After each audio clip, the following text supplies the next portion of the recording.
Demak, Ummon guruhi yana tiklanadi. Xudo xolisa.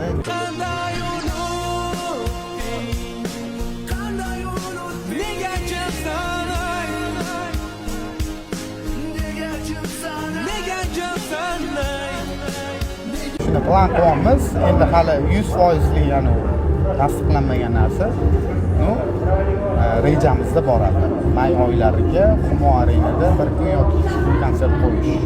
Eski qo'shiqlar kuylanadi demak. Albatta, hammasi eski qo'shiqlar bo'ladi. Endi yangi qo'shiqlar bo'ladi deb va'da bermayman, lekin asosan shu yangi qo'shiq, eski qo'shiqlar asosan shu eski qo'shiqlar bo'ladi. Xudo xolisa bir 25 ta, 27 ta qo'shiq bilan qo'yamiz.